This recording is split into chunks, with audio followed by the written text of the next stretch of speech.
Sa labas ng Oregon, inihinto ni Bill ang kanyang sasakyan at pinalitan ang mga damit niya para sunugin ang mga ito habang inaalala ang lahat ng karahasang pinagdaanan niya. Nagsimula ito 2 araw na ang nakalipas. Si Bill ay 23 taong gulang na lalaki na nakatira kasama ang kanyang masisipag na magulang. Siya ay laging nasa estado ng pagkagalit at pagkabigo, dulot ng labis na panonood ng mga nakaka-depress na balita tungkol sa kalagayan ng mundo at mga video mula sa masasamang influencer. Upang mawala ang pagkabigo na ito, sinusuntok ni Bill ang punching bag, nagbubuhat ng barbell, o naglalaro ng darts sa kanyang silid.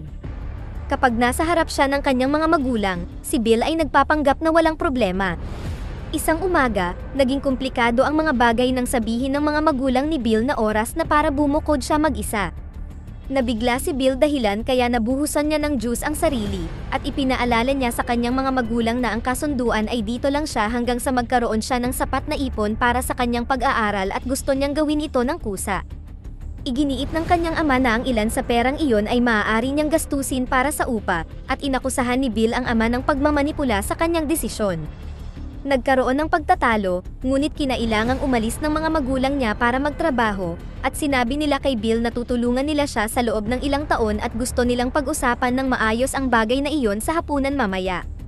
Pagkatapos, nagmaneho si Bill sa bayan at pumunta sa isang coffee shop, kung saan nag-order siya ng double espresso macchiato na may dagdag na foam. Mabilis na natapos ng barista ang order, ngunit hindi masaya si Bill sa kanyang nakita, at sinabing hindi ito macchiato dahil wala itong foam. Nagsimula ang pagtatalo at ibinalik ni Bill ang kape habang hinihingi ang kanyang pera, ngunit iniisip ng barista na siya ay hangal at tumangging ibalik ang pera. Galit na umalis si Bill ngunit bumalik siya pagkalipas ng ilang segundo at kumuha ng ilang bagay mula sa counter bago muling umalis, kaya bigla siyang binato ng barista sa ulo. Makalipas ang ilang sandali, si Bill ay nasa trabaho sa talyer ng kotse at nag-aayos ng isang van. Biglang sumulpot ang kanyang amo at sinabing tapos na ang break time niya, kaya dapat ay mag-focus siya sa pag-aayos ng mga sasakyan sa halip na mag-aksaya ng oras sa van. Hiniling sa kanya ni Bill na dapat ay pakitunguhan niya ng mas mabuti ang pinakamahusay na manggagawa at humingi ng dagdag na sweldo, ngunit pinatahimik siya ng kanyang amo. Walang pagpipilian si Bill kundi magtrabaho kasama ang mga kotse, ngunit bago iyon, nag-iwan siya ng misteryosong bag sa loob ng van. Pagkatapos ng trabaho, nakipagkita si Bill sa nag-iisang kaibigan niya na si Evan, isang rebelding influencer na gumagawa ng mga video tungkol sa pagsalungat sa mga kaugalian ng lipunan at pagrereklamo tungkol sa sistema. Binigyan ni Evan si Bill ng 2 package at sinabihan siya ni Evan na ihinto ang pagpapadala ng mga gamit sa kanyang bahay dahil hindi ito gusto ng kanyang ama. Gusto rin niyang malaman kung ano ang nasa mga package ngunit sinabi lang ni Bill na ito ay isang sorpresa. Pagkatapos ay nagpasya si Bill na kumain sila sa chicken den, bagaman ayaw ni Evan sa kumpanyang ito dahil naniniwala siya sa mga karapatan ng hayop at nag-order na lang ng salad. Nang mayroon na silang pagkain, kumain sila habang pinag-uusapan ang paparating na laro nila na paintball at naistorbo sila ng dumaan ang empleyado upang kunin ang tray. Hindi niya sinasadyang nabuhos ang kanilang mga pagkain at sa una, ang mga lalaki ay tumawa. Ngunit habang siya ay naglilinis, inutusan nila ang empleyado na humingi ng tawad at ibalik ang pera nila. Sinabi ng empleyado na gagawa siya ulit ng bago at hindi niya maaaring ibalik ang pera, dahilan upang hilingin ni Bill na makausap ang manager hanggang sa pinatahimik siya ni Evan. Matapos dumating ang bagong order, kumain sila habang pinanunood ang mga tao sa kalye, na nagbigay inspirasyon kay Evan tungkol sa sobrang populasyon, pagkasira ng likas na yaman, kontaminasyon, at pagkahumaling ng mga tao sa pera. Sumagot si Bill na masyadong pessimistic si Evan at puro siya salita ngunit walang aksyon. Nang maglaon, pag-uwi ni Bill, hinihintay siya ng kanyang mga magulang na magkaroon sila ng seryosong pag-uusap. Medyo galit sila dahil hindi tumawag si Bill at hindi dumating para sa hapunan, kaya humingi siya ng tawad at nangako na mag-uusap sila kinaumagahan dahil mayroon siyang magandang na balita. Pagkatapos, pumunta si Bill sa kanyang silid, kung saan nagbabasa siya ng mga libro at magazine na may kaugnayan sa mga problema ng daigdig habang nakikinig sa mga balita sa radyo, na nagsasalita rin tungkol sa karahasan. Patuloy na iniisip ni Bill ang lahat ng mga krimen na iyon sa kanyang isipan at kalaunan ay iniwan ang pagbabasa upang buksan ang mga package sa halip. Lumalabas na nag-order siya ng buong bulletproof armor at sinimulan niya itong pagsamahin habang nakikinig sa pinakabagong video ni Evan, kung saan pinag-uusapan niya ang tungkol sa mundo na nangangailangan ng mga taong handang kumilos at naniniwala sa aksyon. Pinagtatawanan siya ni Bill, at tinawag siyang Precious. Matapos tapusin ang paggawa sa armor at ilang wire, nagprint din si Bill ng maraming peking pera. Sumunod, nag-record siya ng sariling video, pinagtatawanan si Evan sa pag-aakalang pantay-pantay ang mga tao at walang ginagawa.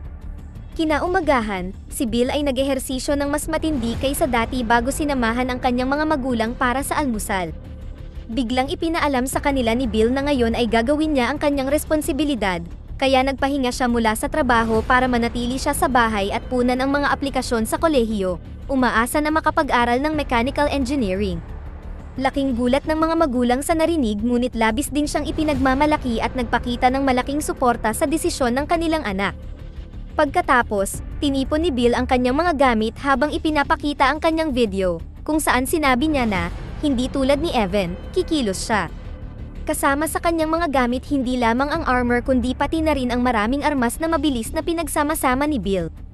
Nang siya ay tapos na, siya ay nagmukhang ahente ng koponan ng SWAT, at hindi niya maiwasang humanga sa kanyang sarili sa salamin habang patuloy na tumatakbo sa kanyang isip ang lahat ng kakilakilabot na balita at pananalita ni Evan.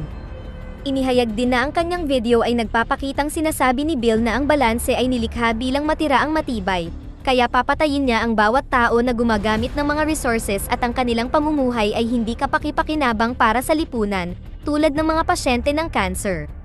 Pagkatapos ay umalis si Bill sakay ng kanyang kotse, ngunit huminto siya sa gitna ng kalsada para magpalit ng ibang sasakyan na walang plaka.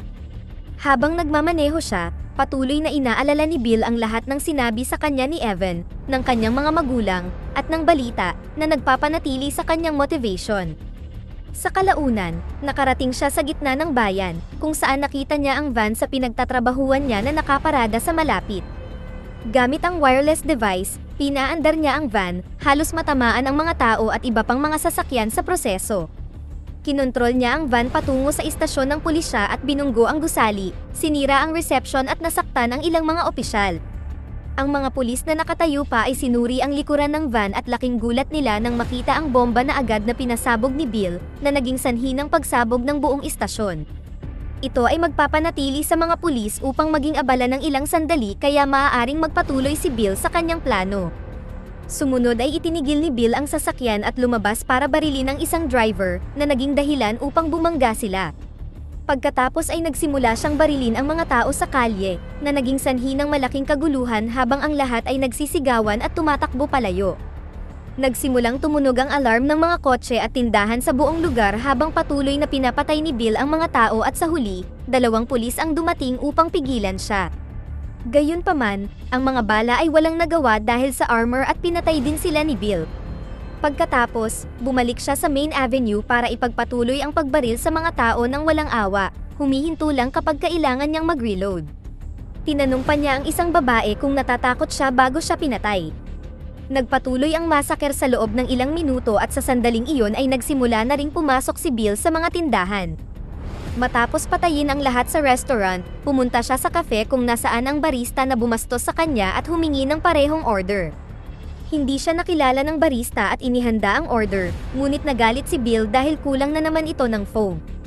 Binigyan niya ng pagkakataon ang barista na tumakbo habang nagsisimula siyang magbilang, at nang umabot siya sa 5, pinatay niya ang barista sa labas. Sumunod ay pumasok si Bill sa beauty salon at nagpaputok sa ere bilang babala bago i-corner ang lahat ng empleyado at kliyente sa dingding. Pagkatapos ay tinanggal niya ang helmet niya at kumuha ng tubig, ipinaliwanag na naiinitan siya dahil sa armor. Umupo siya para magpahinga at sinimulan niyang pagtawanan ang mga biktima dahil sa sobrang takot.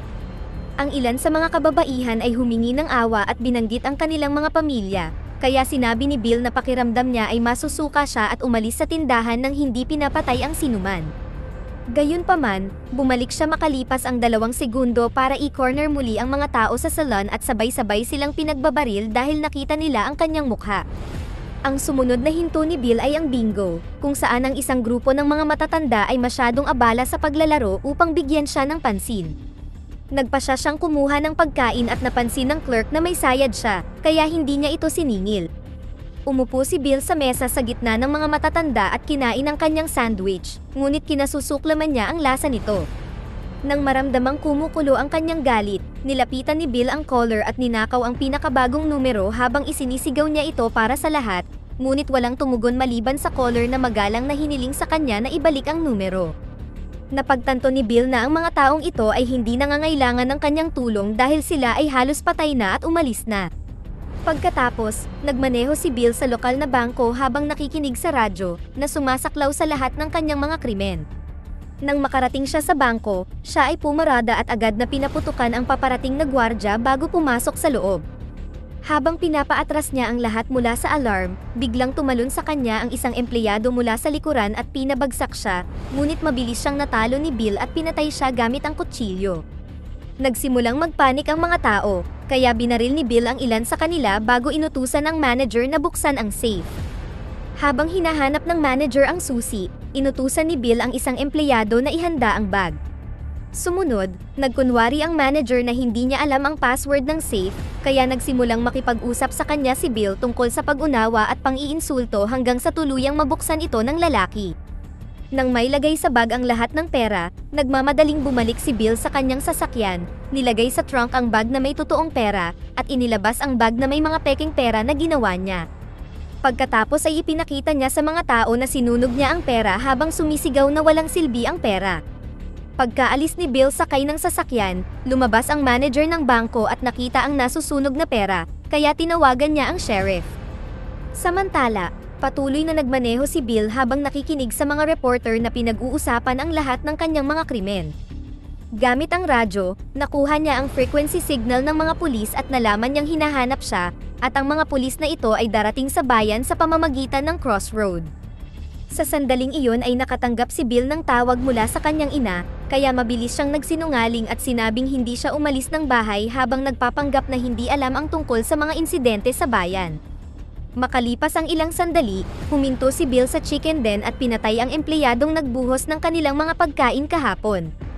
Sa sandaling iyon, tinawagan niya si Evan at pinagalitan siya dahil sa pagiging late, dahil maglalaro sila ngayon ng paintball sa kakahuyan. Sinabi ni Bill na may tinatapos siyang mga gawain at darating siya roon sa lalong madaling panahon. Sa kanyang pagpunta sa kagubatan, huminto si Bill sa crossroad at nagtanim ng malaking bomba sa likod ng welcome sign bago bumalik sa kanyang sasakyan upang maghintay. Muli siyang tinawagan ni Evan dahil pagod na siyang maghintay, ngunit kinumbinsi siya ni Bill na hintayin pa siya ng 10 minuto, at sinabi pa niyang papatayin niya siya kung hindi niya gagawin ang utos. Nang sa wakas ay lumitaw ang dalawang sasakyan ng pulis, pinasabog ni Bill ang bomba at ang pagsabog ay tumama sa isa sa mga kotse na nagpabaliktad dito.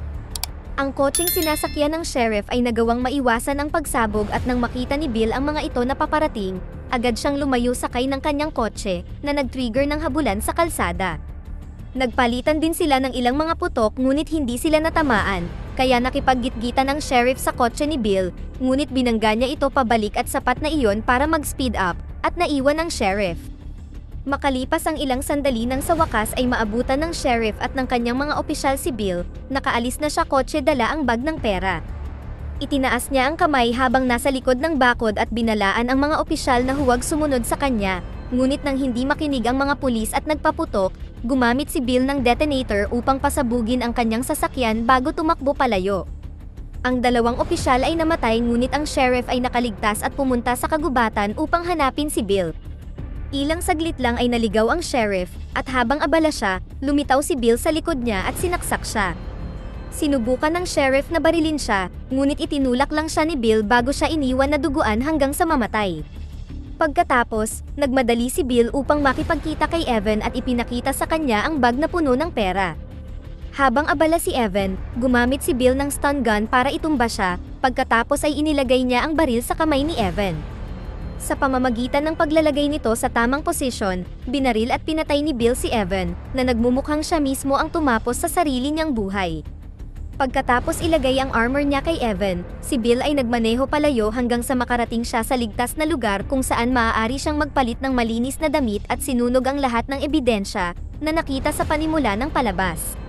Pagkatapos ay nagsuot siya ng malinis na damit at umuwi, kung saan nagpahinga siya sa sopa at nanood ng balita. Sa sandaling iyon ay dumating ang kanyang mga magulang at iniisip na nandito siya buong araw.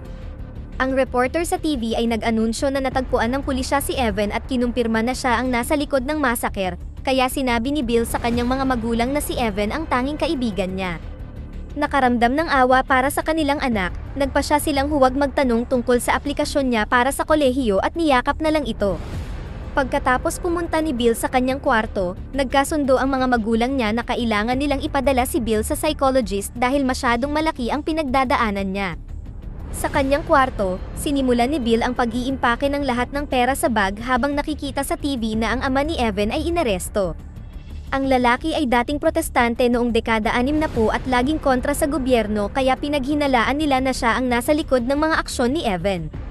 Sa screen, sumisigaw ang tatay ni Evan na ginawa ni Bill ang lahat ng ito, ngunit walang naniniwala sa kanya kaya nakatakas si Bill ng walang problema. 2 taon pagkatapos ng massacre, lumabas sa online ang video ni Bill. Ipinaliwanag niya na walang pagkakataon na mabuhay at nagreklamo siya tungkol sa pangangailangang pumatay ng mga tao upang makatipid ng likas na yaman, na nagsasabing siya mismo ang kokontrol sa populasyon para sa kapakanan ng sangkatauhan. Dito na nagtatapos ang ating kwento. Sana ay nagustuhan nyo, mag-subscribe na kung hindi ka pa nakasubscribe, pindutin na rin ang notification bell at like button upang matulungan ang channel, and leave a comment down below, and as always, thank you for watching.